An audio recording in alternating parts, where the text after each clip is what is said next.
Retornamos aqui ao nosso programa Dose Certa com o Dr. Júlio, com o Dr. Delfim. Um papo muito animado e perigoso porque vai criar um problema lá em casa, pelo visto. Porque dizem que eu ronco muito. Eu não sei disso, Júlio. Nunca ouviu, né? Nunca ouvi. Aliás, eu já ouvi uma vez ou outra e fiquei preocupado agora. Fico preocupado. Mas a pergunta que eu deixei no final do bloco foi o seguinte: todo mundo que ronca tem apneia do sono? Todo mundo que ronca tem que ser investigado para apneia do sono. Entendi. Mas nem todos os roncadores têm apneia do sono. Então, ronco é um dos indicativos de que esse indivíduo possa ter apneia do sono. Então, quem ronca tem que se preocupar. Outra coisa que a gente sempre vê, né, e anota como havendo possibilidade de ter apneia do sono é a esposa do indivíduo que fala, ele para de respirar. É a delatora, ela que faz o diagnóstico. Na maioria das vezes, quem traz o paciente é a esposa. Porque não aguenta mais ele. Não aguenta mais ele. E segundo, porque ela fica assustada porque ele para de respirar durante a noite. Então, é o que a gente chama de apneia presenciada. Ou seja, além dela não dormir. Além dela não dormir. Quer dizer, além da esposa não dormir, ela fica apavorada porque ele para de respirar várias vezes durante a noite. Então, ela traz o indivíduo para cá. Então, nem todo mundo que ronca tem apneia do sono, mas todas as pessoas que roncam têm que investigar se tem apneia do sono. Interessante isso. Agora, você falou no intervalo também que existem algumas outras associações de outros sintomas e doenças com a apneia do sono. Existe uma associação bastante frequente, que é o indivíduo que tem pressão alta pouco controlada, indivíduo que tem azia, que tem refluxo, não? Indivíduo que ganhou peso em pouco tempo. Então, esses indivíduos, associado ao sexo masculino, que é a maior frequência, né? E a presença de ronco e sonolência diurna, isso é altamente indicativo de que esse indivíduo tem apneia do sono. Tem que investigar, tem que tentar fazer o diagnóstico. Porque há uma possibilidade de evolução para várias doenças que vêm associadas à inflamação e à baixa de oxigênio que a apneia do sono provoca. E quais são essas doenças? Hipertensão arterial. Piora ou aparecimento? Hipertensão que não se controla facilmente, principalmente aquela pressão alta que tem que se controlar com mais de 3 medicamentos. Entendi. O indivíduo que tem arritmia cardíaca, infarto, pode evoluir com infarto, acidente vascular encefálico, deficiência cognitiva, famoso AVC, deficiência cognitiva, quer dizer, tem dificuldade de aprendizado. Então, às vezes, a gente tem adolescentes que têm dificuldade de aprender, tem dificuldade de guardar, dificuldade de memória. Isso pode estar relacionado à apneia do sono. O indivíduo pode ter disfunção erétil pela apneia do sono. Isso é um problema muito sério, hein? Um problema sério. A mulher nem dorme nem nada. É complicado, hein? Complicado. Nem fica feliz. Complicado. Ela fica triste completamente. E uma associação que a gente vê muito grande, até porque o Júlio falou de obesidade, lembrando que não só pessoas obesas têm apneia do sono, mas aquele biotipo mais comum, né, Júlio, que a gente vê a pessoa obesa, um pescoço curto e largo. Né? Então, essa pessoa ronca, para de respirar, o companheiro, a esposa presencia essa parada de respiração, né? É obeso, tem pescoço curto e largo, essa pessoa realmente tem que acender a luz ali para a investigação da apneia. Agora, essa investigação que vocês estão falando tanto, como é que ela pode ser feita? Bem, a gente, na avaliação da pessoa que vem nos procurar a respeito dessa patologia, além desse questionário que fazemos, né, se é hipertenso, tamanho de pescoço, peso, altura, se tem azia, um questionário bem abrangente. Para quê? Para a gente fazer o diagnóstico dessa apneia do sono, né, sonolência, o questionário de sonolência. Como é feito isso? Isso é feito um exame durante o sono, que se chama polissonografia. É interessante vocês estarem trabalhando nesse momento sobre isso, porque esse exame polissonografia é um exame difícil de acesso, né? Muito difícil, Maurílio. A gente tem poucos na locais cidade, tem, né? Exato, na cidade não tinha ninguém que nos dava esse suporte, né? Por isso que conseguimos trazer isso para cá. pela nossa grande frequência de possibilidade de apneia do sono, a gente tem que expandir isso. Quer dizer, temos que aumentar a possibilidade dessa pessoa, desse paciente, ter acesso ao exame. E a gente ainda tem muita dificuldade. A gente tem alguns centros no Rio, aqui perto da cidade de Petrópolis e Friburgo, e nós temos duas formas de fazer o exame. A polissonografia completa, que a polissonografia completa é feita num laboratório do sono, a pessoa se desloca até esse local. Aí tem que dormir lá no dormir laboratório. lá, e esse exame é um exame que vai medir vários parâmetros durante o sono dessa pessoa. Vai ter um eletroencefalograma, um eletrocardiograma, um fluxo nasal para ver se essa pessoa continua respirando, os momentos que ela para, uma cinta no tórax para ver também qual é o movimento do tórax. Então você vai ter um estudo mais completo do sono. E alguém consegue dormir com tudo isso ligado? Consegue. Maurílio, a pessoa que ronca e que tem sonolência diurna, impressionante. Você vai, ele colocou o aparelho, ligou o aparelho, às vezes ele 2 minutos já está dormindo. Já está dormindo, é impressionante, mesmo com aquela parafernália toda. Então, é um exame completo que serve para diagnosticar a apneia obstrutiva do sono, que é o nosso foco principal, e também os outros distúrbios do sono. Essa é uma forma. É uma forma. A outra forma é a polissonografia domiciliar, que a gente chama de polissonografia respiratória. Ou seja, a gente vai ter menos parâmetros, é um exame mais confortável para o paciente. Esse exame é feito no ambiente do paciente, quer dizer, na própria casa mais próximo do sono normal dele possível, né? E com menos fios, com menos sensores. A gente vai medir basicamente o fluxo nasal, o movimento respiratório e o oxímetro de pulso, que você tem a frequência cardíaca e a saturação de oxigênio, quer dizer, a quantidade de oxigênio no sangue. Agora, na apneia obstrutiva do sono, né, os dois exames são bastante confiáveis, né, porque a polissonografia domiciliar não serve muito para a doença neurológica, aquela pessoa que é agitada durante o sono, tem movimentos de perna, né, aquela síndrome das pernas inquietas. A polissonografia domiciliar ou respiratória, ela nos ajuda muito na apneia do sono, e é mais comum, é mais frequente, e a gente está precisando de fazer mais diagnósticos. Então, isso possibilita você fazer uma gama maior de exames, em que, se você tivesse um laboratório de sono com tanto número de leitos, às vezes o cara vai marcar para isso para daqui a 2 meses, 3 meses. Quer dizer, então é um avanço? É um avanço, sem dúvida, é um avanço. Inclusive, Maurílio, existe um projeto de lei no governo que ainda não foi aprovado na Câmara, está na Câmara, né?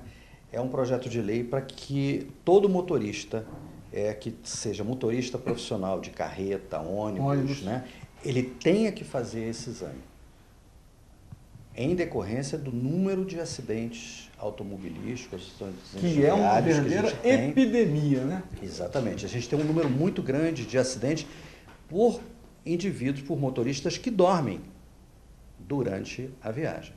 Então, esse exame só não foi colocado, essa obrigação, essa lei, só não passou ainda, porque o número de laboratórios de sono é insuficiente para fazer em todo mundo. Entendi. E o laboratório do sono vem agora ganhando mais espaço com a polissonografia domiciliar, quer dizer, o exame feito a nível do indivíduo. Então, mais gente pode fazer o exame. Então, fica mais fácil, né? O custo reduz muito e facilita para o indivíduo fazer o exame. E tem idade para fazer esse exame?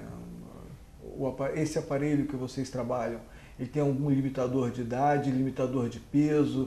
Existe alguma coisa? De peso não, mas de idade. A gente faz de adolescente e adulto. Porque tem crianças que roncam, tem criança. Aí o indicado é fazer um exame completo. Né? Na criança, o indicado é fazer um exame completo. Né? Porque tem outras coisas que envolvem. E quanto tempo dura esse exame? Esse exame tem que durar no mínimo 4 horas. O indivíduo tem que dormir no mínimo 4 horas. Não importa se ele dorme, acorda e volta a dormir. Ele tem que ter no mínimo 4 horas de sono. E aí, a partir daí, a gente consegue fazer o diagnóstico. Né? Então, a gente vai na casa do indivíduo, monta o aparelho no indivíduo, deixa ele lá quase dormindo. Ele, quando vai dormir, ele liga o aparelho, ele mesmo liga o aparelho, dorme com o aparelho, no outro dia ele retira o aparelho e a gente analisa o exame. Está me lembrando que quando começou a fazer o mapa, né, da pressão arterial, era uma coisa difícil, né? Exatamente. Ninguém ia conseguir dormir com aquele troço no braço. E é muito fácil, fazendo, enchendo de 2 em 2 minutos. E graças a Deus, eu já fiz, você já deve ter feito. Com certeza, e não tem fácil, problema não tem mistério nenhum. Não tem mistério. E como o Delfim falou, né, o indivíduo que tem apneia do sono, ele dorme rapidamente, facilmente com o aparelho, né? E o diagnóstico é feito tranquilamente. Agora, uma vez feito o diagnóstico, não é muito complicado de fazer o tratamento, né? O tratamento não tem complicação. O tratamento tem dificuldade de aderência, ou seja, dificuldade de fazer com que o indivíduo continue a tratar. Que tem que fazer tratar. Porque a apneia do sono, ela tem uma gradação. Né? Então, eu vou analisar a apneia de sono de acordo com a gravidade. Então, ela pode ser leve, ela pode ser moderada e ela pode ser severa. Isso de acordo com o número de vezes que ele para de respirar. Então, se esse indivíduo tem apneia leve, o tratamento é um tratamento, normalmente um tratamento clínico, mudança de hábitos, perda de peso, né? Mas se ele tem apneia moderada a severa, moderada ou severa, ele tem que tratar com o que hoje há de mais correto para esse tratamento, que é o CPAP. Ele vai usar um aparelho, vai dormir com o aparelho, né, que vai dar uma pressão positiva na via aérea e vai manter essa via aérea aberta, já que a gente tinha falado que o nome da apneia é apneia obstrutiva, porque fecha a via aérea. Então, a gente tem um aparelho que mantém essa via aérea aberta a noite toda. Eu tenho um amigo lá de São Paulo, quando o pessoal fala que é amigo, pensa que é ele mesmo. Eu tenho um amigo médico lá de São Paulo que falou que depois que ele começou a usar o CPAP, a qualidade de vida dele melhorou muito. Você não tenha dúvida. Dele e da esposa. Dele e da esposa. A esposa é pneumologista. Dele e da esposa. A gente tem vários exemplos desse tipo, né? Eu também tenho um amigo... Não é você também não, é um amigo. É um amigo, né? Que é médico no Rio, né? Que para onde vai... Ele leva o aparelho. Leva o aparelho. E ele uma vez me disse, olha, eu esqueço a esposa, mas não esqueço o aparelho. Então, o aparelho melhora a qualidade de vida em muito. Quando a gente faz o diagnóstico, logo depois do diagnóstico, a gente tem que saber quanto que a gente vai dar de pressão para esse indivíduo. Quanto esse aparelho tem que ser ajustado em pressão. Então, a gente precisa fazer um segundo exame, que chama titulação, que vai saber qual é a pressão ideal para aquele indivíduo. Mas aí já não é mais dormindo, né? Dormindo. É um segundo exame, que é feito na casa do paciente também. A gente tem um CPAP, que é um CPAP para diagnóstico, vai na casa do paciente, coloca a máscara e aí esse indivíduo dorme com esse aparelho. Ele dorme com esse aparelho e no final da noite, no outro dia, a gente analisa o CPAP e diz qual é a pressão que ele tem que ter no CPAP que ele vai adquirir. Entendi. Na maioria das vezes, e isso aconteceu algumas vezes, o indivíduo que dormiu com o CPAP para fazer o diagnóstico, ele chega para a gente e fala assim, doutor, me vende esse aparelho que eu nunca dormi tão bem na minha vida. Isso é um problema, porque às vezes eu já ouvi falar que o aparelho às vezes é um pouco caro, mas a gente não vai entrar nesse assunto, porque infelizmente o nosso tempo aqui ele é muito curto. E eu acho que esse papo ele desenvolveu muito bem. E as pessoas não têm a real importância da qualidade de vida que elas têm quando um sono reparador, como você falou. E não só qualidade de vida, né, Maurílio? Um risco muito menor de infarto, de um derrame, né, de uma arritmia cardíaca. Né? Então, a gente vê na análise desse exame, a gente fica, às vezes a gente está fazendo o laudo, a gente fica com medo. Né? Esse cara tem que começar a tratar amanhã, porque ele morre um pouquinho a cada noite. Né? 1 minuto e meio, 2 minutos sem respirar. Então, há muito, como o Júlio falou, ainda há uma má aceitação a esse tipo de tratamento, que é com esse aparelho. É um aparelho pequeno, quer dizer, máscaras hoje super confortáveis, o negócio está evoluindo a passos largos, né? Que antigamente a gente tinha máscaras maiores, mais duras. Hoje tem máscaras, Maurício, que pegam só na asa do nariz aqui. Então, é muito mais confortável. E muda a vida da pessoa. A pessoa trabalha, produz, né? Namora mais, faz tudo melhor. Né? Infelizmente, o nosso tempo já está terminando. Eu gostaria então que vocês deixassem uma mensagem para os nossos telespectadores, a respeito de como a gente pode ter uma melhor vida do ponto de vista do sono, para a gente ter uma vida mais confortável, e do ponto de vista pneumológico. Bom, na questão do sono, a gente já conversou sobre uma forma de tratamento, né, mas o que a gente pede sempre, perca peso. Né, como a gente falou, a obesidade é o maior fator de risco como causa da apneia do sono. Né? Então, perca peso, diminua o álcool, evite sedativos, né, porque aquela história também, eu durmo mal, eu não consigo dormir, eu estou sempre sonolento. Aí o que acontece? Acaba conseguindo o sedativo e piora. O sedativo piora a apneia do sono. Né? Medidas antigas de amarrar uma bolinha de tênis nas costas para você não ficar de barriga para cima, porque você ronca mais de barriga para cima, então aí você ficaria só de lado. Né? Elevar a cabeceira, às vezes auxílio fonoaudiólogo, né, para melhorar o tônus da musculatura da garganta. E também não esquecer da higiene do sono, né?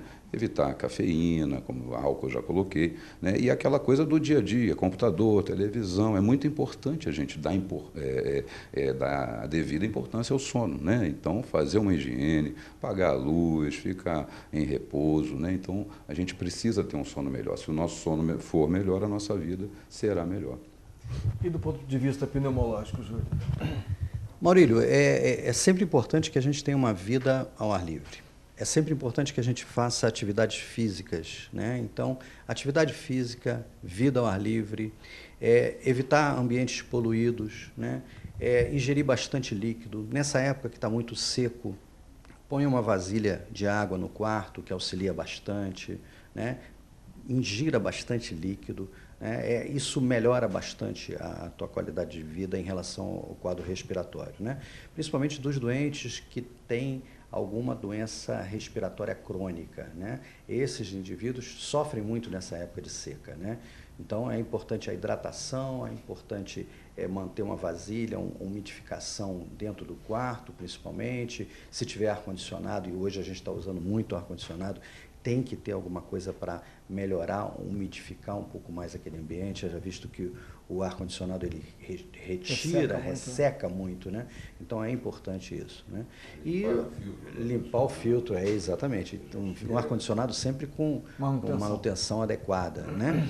E que a gente evite ambientes embolorados, né? A nossa cidade, como a gente já comentou, é uma cidade úmida, que tem muito mofo, então tem que evitar ambientes com mofo, evitar...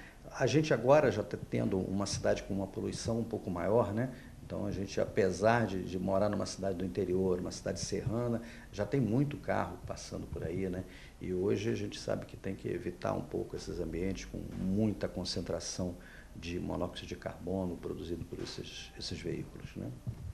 Eu acho que... O último conselho, não podemos dizer, não fume ou pare de fumar. Não fumar, eu acho que é fundamental a gente falar em qualquer programa. Com certeza, sempre, sempre. Agradeço muito a presença de vocês e retornamos no próximo programa Dose Certa.